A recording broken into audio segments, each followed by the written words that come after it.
नमस्ते। ओवरव्यू में आपका स्वागत है। हमेशा की तरह तीन विषय। यूजीसी के नए नियम ने बीजेपी की कलई खोल दी है। दूसरा, बांग्लादेश को कहीं केंद्र सरकार फिर से पाकिस्तान तो नहीं बना दे रही है। और तीसरा, लॉर्ड गवर्नर की बुरिया बिस्तर बांधने का समय आ गया है। इन तीनों विषयों पर बात करने से पहले हमेशा की तरह आपसे आग्रह, चैनल को सब्सक्राइब करें और अगर हो सके तो चैनल की मेंबरशिप भी ले लें।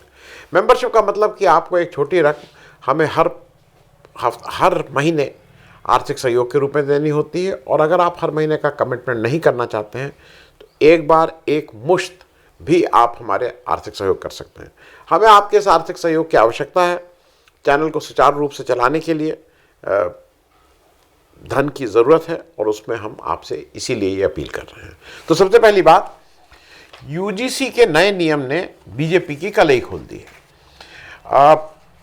ये जो यूजीसी ने नए नियम लागू किए अभी, जिसमें equity in higher education institution की बात की, उस पर पूरे देश में एक बवाला हो गया है। पूरे देश इस समय आंदोलित है। दोनों पक्ष में लोग हैं। कुछ लोग कह रहे हैं ठीक है, कुछ लोग कह रहे हैं ठीक नहीं है।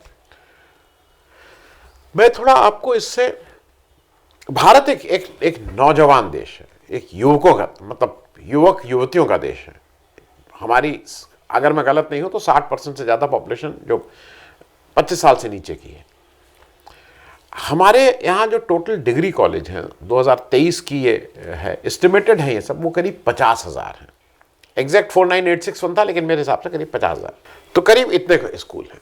अब इन्होंने किया क्या बीजेपी ने, और मैं ये इस रेफरेंस से कह रहा हूं कि आज सुप्रीम कोर्ट का जो आदेश आया, मैं उस रेफरेंस से इसको आपको समझने के लिए कह रहा हूं। इनका कहना यह था, साहब हमने तो कुछ नहीं किया, सुप्रीम कोर्ट का डायरेक्टर था रोहित वेमुला, और इन सब के बाद उन्होंने कहा कि ऐसे ऐसे आप भेदभाव होता है, और इसको, और क्योंकि कुछ आंकड़े भी थे कि 2017-18 के बाद 3-4 वर्षों में करीब 118% इस तरह के मामले बढ़े थे। अब इसको दूर करने के लिए, डिस्क्रिमिनेशन दूर करने के लिए, टू एलिमिनेट दिस और इंक्लूसिवनेस लाने के लिए ये हम लाए हैं। लेकिन मामला तो कुछ और था।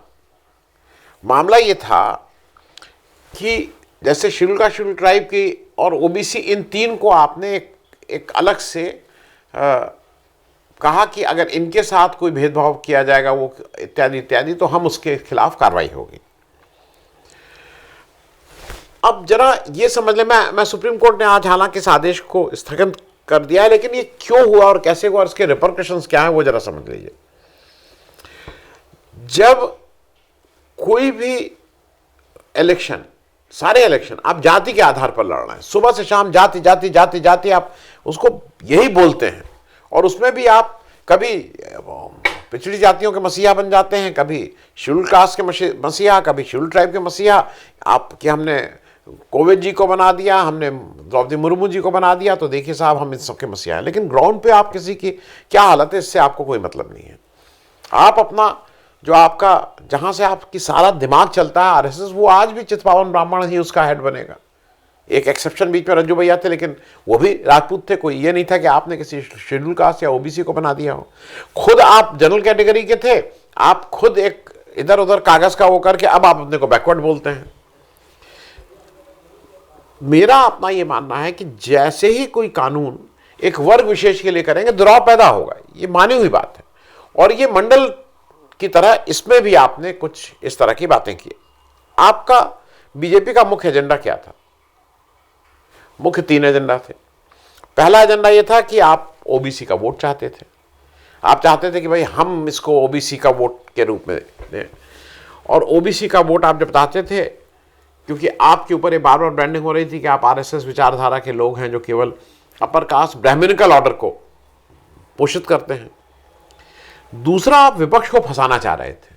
आप विपक्ष को ये फंसाना चाह रहे थे, जैसे आपने जब पहलगाम हुआ तो आपने एक ऑल पार्टी डेलीगेशन बना के सीधे भेज दिया कि देखिए देखिए, आपको यह था कि विपक्ष इसका समर्थन करेगा तब ठीक, विरोध करेगा तब ठीक।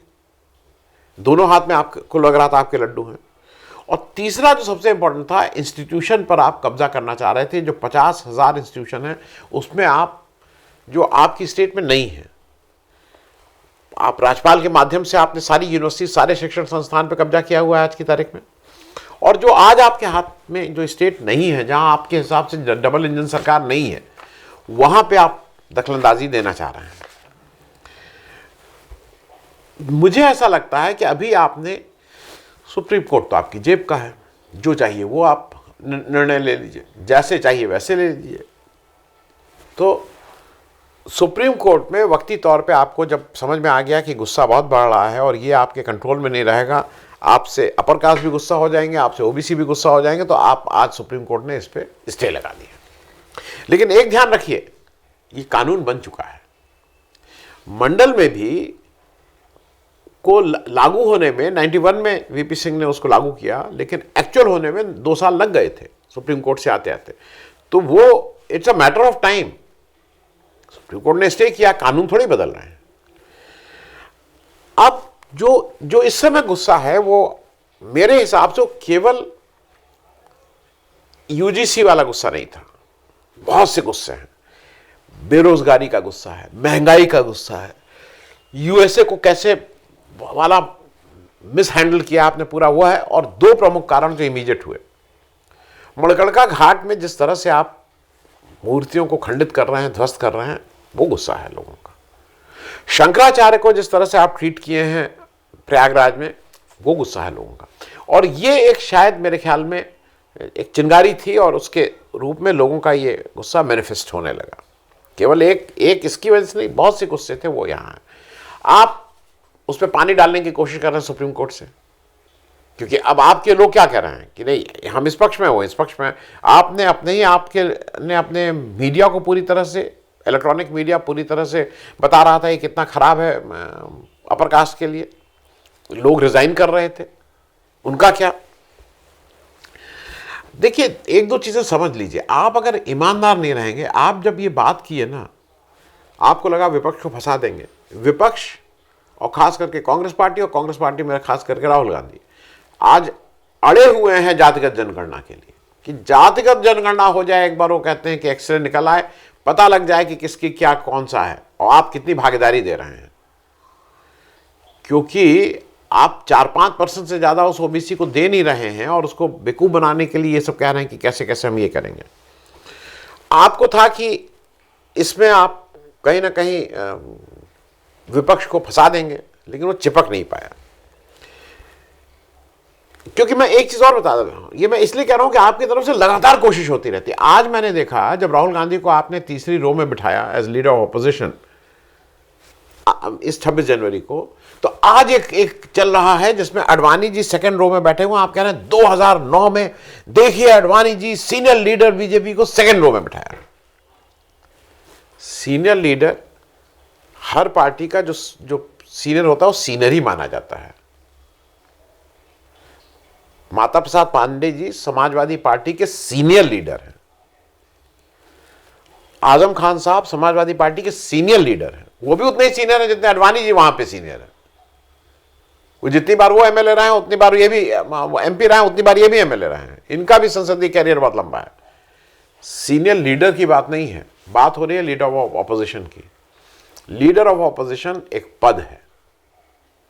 आपने उस पद के का असम्मान किया, उस पद के साथ का मौका उड़ाया है। आपकी व्यक्तिगत जो भी द्वेष हो राहुल गांधी से, जब तक Rahul Gandhi as leader of opposition है, आपको उस पद की गरिमा को मेंटेन रखना है, नंबर 1। नंबर 2, अडवाणी के बगल में कौन बैठे हुए हैं? Sheila Dikshit, sitting chief minister of Delhi. ये नहीं है कि कहीं उनको पीछे फेंक दिया गया है। सेकेंड रो में है, हो सकता है पहली रो। वो ना यूनियन मंत्री थे। आपने उनके साथ क्या ट्रीटमेंट किया? आप इनको तो बता रहे हैं सबके सामने, वो सबको याद है। बेचारे करबद्ध हाथ जोड़ के प्रणाम कर रहे थे आपको, और आप वो ऐसे ऐसे कई बार कर रहे थे, और आप चले जा रहे थे सीना ताने। 56 इंच का सीना को 156 इंच का और फुला के चले गए थे, जवाब तक नहीं दिए थे। ये संस्कार की बात है। मैं एक चीज और कह दूं, ये जो आपकी एक और कोशिश है ना, इंस्टीट्यूशन को कैसे कंट्रोल किया जाए। गवर्नर के थ्रू आप यूनिवर्सिटीज को तो पूरे देश में कंट्रोल कर लिए, चाहे आपके कि वहां सरकार हो चाहे ना हो। अब आपका चक्कर है कि जो 50,000 इंस्टीट्यूशंस हैं उनको कैसे कंट्रोल करें, और आपके लिए ये एक टूल है जिससे आप उसको कंट्रोल करना चाहेंगे। फिलहाल के लिए सुप्रीम कोर्ट ने उस पर रोक लगाई है, लेकिन कानून नहीं खत्म हुआ है। अब दूसरी बात कर लें, बांग्लादेश को कहीं केंद्र सरकार फिर से पाकिस्तान तो नहीं बना रही है। ये बात मैं इसलिए कह रहा हूं कि बांग्लादेश में क्यों महत्वपूर्ण है हमारे लिए। 12 फरवरी को बांग्लादेश की जो जातीय संसद होती है, उनका जो पार्लियामेंट है, उसका चुनाव है इस 12 फरवरी को। वहां 300 सीटों पे चुनाव होता है, 151 सीट चाहिए जिसकी मेजॉरिटी हो, 50 सीटें नामित होती हैं। तो ये जो जीत के आता है वो अपनी 50 सीटें फिर करता है। तो बेसिकली चुनाव 300 सीटों में 151 की मेजॉरिटी है, वैसे 350 सीटों की पार्लियामेंट है उनकी। इस चुनाव में एक चीज और इंपॉर्टेंट है कि इस चुनाव में रायशुमारी भी हो रही है, कॉन्स्टिट्यूशनल रेफरेंडम भी हो रहा है।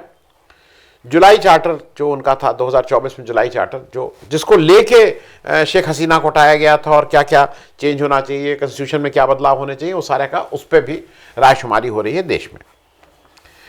अब मुख्य पार्टी यहां कौन कौन है? देखिए, अवामी लीग तो is not participating. Bangladesh national party, BNP जिसको बोल रहे हैं, उसके जो खालिदा जिया जी की अभी मृत्यु हो गई, उनके लड़के तारिक रहमान जो निर्वासित करीब 17 साल बाहर रहे, वो वापस आ गए हैं। अभी शायद दिसंबर महीने में अपनी मां की मृत्यु के बाद वो आए, दिसंबर महीने 2025 में, और वो उसको लीड कर रहे हैं। 300 सीटों में 288 सीट पे बीएनपी लड़ रही है खुद, और 12 सीट अपने सहयोगियों को दी हैं, जो सहयोगी और भी सीट पे लड़ रहे हैं, लेकिन 12 सीट उनके गठबंधन में है। दूसरा वहां एक 11 पार्टी का गठबंधन जिलेड बाई जमाते इस्लामी है, 11 पार्टीज हैं, वो है सेकंड।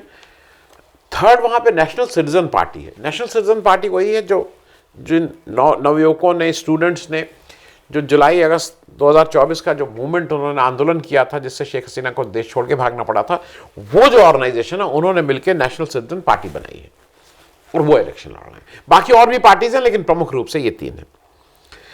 एक चीज ध्यान रखिएगा, ये इलेक्शन 2024 में बांग्लादेश में जनरल इलेक्शन हुआ था जिसमें अवामी लीग जीती थी, और जिस इलेक्शन में को यूएसए और यूके दोनों ने कहा था कि ये फ्री एंड फेयर नहीं हुआ है।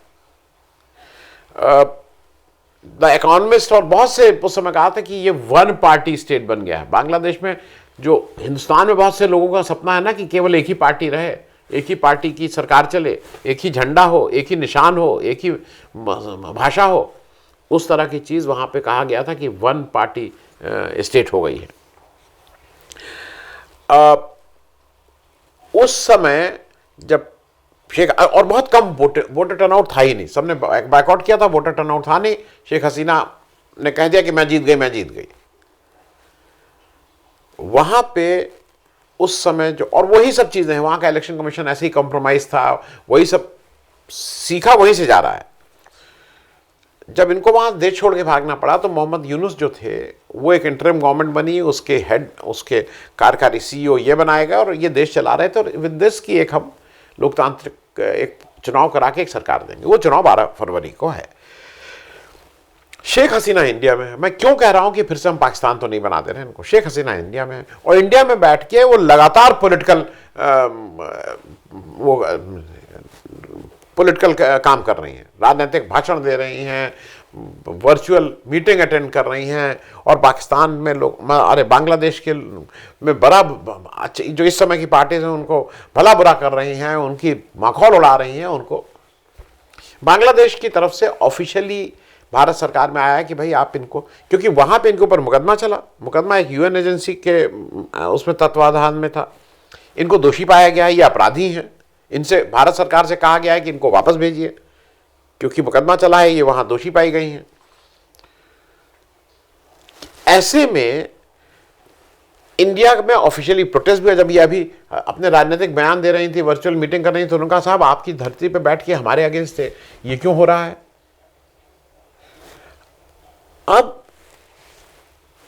अब ये देखिए, बांग्लादेश की जो करंट सरकार है, जो आने वाली सरकार होगी, उसके लिए अपराधी भी है और दुश्मन भी है देश की, राष्ट्रद्रोह जैसा है इनकी बात है।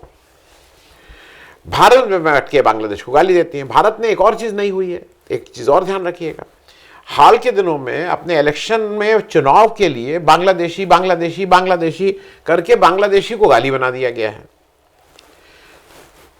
मुझे जो लगता है कि एक इतना अच्छा दोस्त जिसके वजूद में हम थे, जो हमें बड़े भाई जैसे रिस्पेक्ट देता था, उस तरह का प्रेम और स्नेह था, उसको आज इस चुनाव के चक्कर में जो केंद्र सरकार है वो केवल चुनाव चुनाव चुनाव के चक्कर में, वोट के चक्कर में हम एक अच्छे दोस्त को जबरदस्ती दुश्मनी में ढकेल रहे हैं। और किस लिए? एक और कारण है, एक व्यक्ति के व्यापारिक हित के लिए। 2 रुपए की चीज 20 रुपए में कैसे बेचो, कैसे हेरा फेरी करो, ये सबके लिए हो रहा है।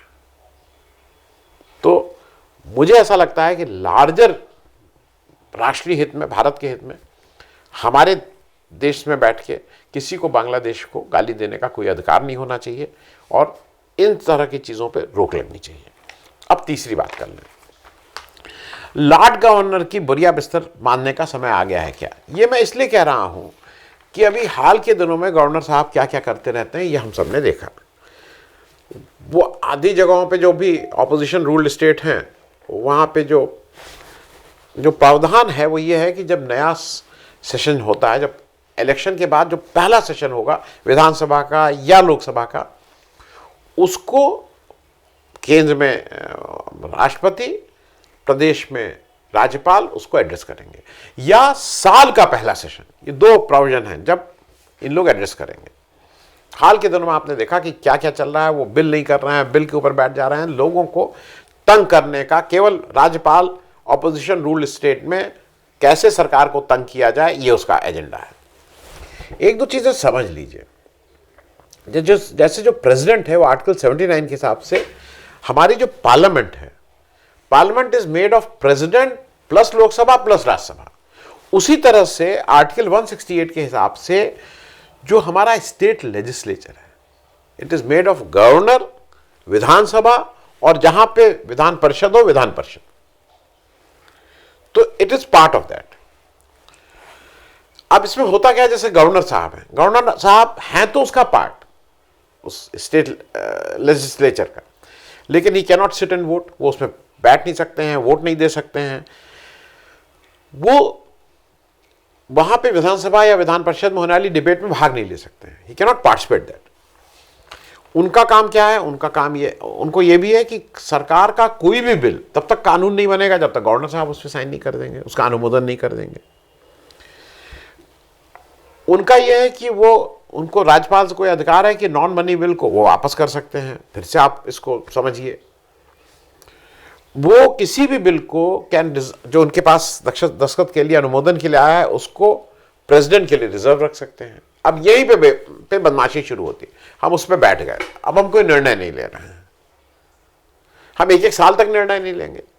आप चलाना चाहो जो सरकार चलाइए, जो भी बिल पास करिए, हम नहीं लेंगे। स्टेट का नुकसान हो, क्योंकि स्टेट का नुकसान अच्छा बुरा करने वाले के लिए वो विधानसभा में बिल पास हुआ है, तो विधानसभा का लोकतांत्रिक लोगों का मैनिफेस्टेशन है ना, ये आम राय से है, और लोगों का है कि भाई इस तरह का हमारे लिए अच्छा होना चाहिए, हमारे स्टेट के लिए, हम नहीं होने देंगे।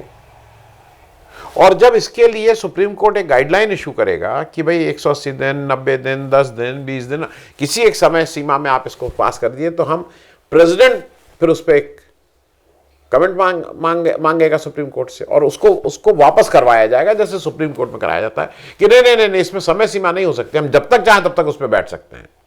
हम बैठ गए तो बैठ गए, अंगद का पैर मांग के हम नहीं जवाब देंगे। कुछ इस तरह का उन्होंने अपना रोल कर लिया है। अब इंपॉर्टेंट चीज ये, अच्छा एक चीज और है, एक इनका इंपॉर्टेंट रोल है जहां ये सबसे ज्यादा वो करते हैं, कुलपति ये होते हैं, चांसलर होते हैं सारी यूनिवर्सिटीज के। कुछ स्टेट ने कोशिश की कि भाई इनको हटा के चांसलर, वीसी का अपॉइंटमेंट करेंगे, लेक्चरर्स और ये सारा, मतलब वो आपका पूरी तरह से कंट्रोल है। अब वहां पे आप, अभी क्या है गवर्नर का, राज्यपाल का, आप यही देखते हैं ना, अभी चाहे बीजेपी सरकार हो चाहे पुरानी सरकार हो, पुराने थके हारे बिल्कुल जिनको आप रिटायरमेंट देना चाहते हैं, वो सारे लोगों का एक आरामगाह कह लीजिए, वह एक रिसोर्ट बढ़िया सुविधा संपन्न एक जगह आप दे देते हैं कि भाई यहीं रहो, यहीं खाओ पियो, यहीं मौज करो। इन लोगों का काम क्या है? उड़ीसा में आपने सुन रखा है, गवर्नर साहब के लड़के मारपीट कर रहे थे उनसे कि मुझे कौन सी गाड़ी दे दी। बंगाल के गवर्नर साहब जो थे वो यौन शोषण का आरोप उनके ऊपर एक महिला ने लगाया था। हर जगह कुछ ना कुछ इस तरह के हैं। यूनिवर्सिटी में जो भ्रष्टाचार है अपॉइंटमेंट में, वो सारा जग जाहिर है, किसी को भी है। अब एक चीज जरा समझनी यह है कि इस राज्यपाल का अगर केवल काम आराम है और केंद्र सरकार के एजेंट के तौर पे राज्य सरकार के कामों को रोकना और रोड ब्लॉक करना है, तो इस पद की जरूरत है हम लोगों को। Do we need them? क्योंकि देखिए, ये सारा कुछ इसलिए था कि जो हमारा फेडरल स्ट्रक्चर है उसको और मजबूत किया जाए। तो ये गवर्नर इस काम को करके मजबूत कर रहे हैं या कमजोर कर रहे हैं? मैं उसको भी मैं कह दूं कि जो केंद्र सरकार में अभी जो मोदी जी जाके कहते हैं ना कि डबल इंजन सरकार में ही विकास होगा, ये against the basic spirit of constitution है। राज्य में किसी की सरकार हो, केंद्र में अलग सरकार है, विकास तभी होगा जब मेरी पार्टी की सरकार होगी। ये गैर वाजिब बात है। क्योंकि राज्यपालों का मैं इसलिए कह रहा हूं इनकी क्या जरूरत है, इनकी जवाबदेही केवल केंद्र सरकार में, वो भी केंद्र सरकार में किसको? जिसने इनको अपॉइंट किया। मेरा मन करेगा मैं कल के दिन हटा दूंगा। इनकी कोई जवाबदेही नहीं है, इनका स्टेट गवर्नमेंट के कंट्रोल ही में नहीं है।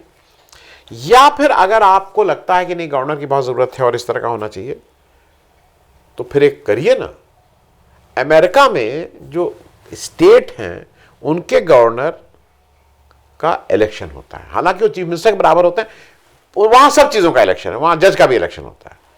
तो क्यों नहीं यहां पे भी इस परंपरा को डालिए, एक्सपेरिमेंट के रूप में।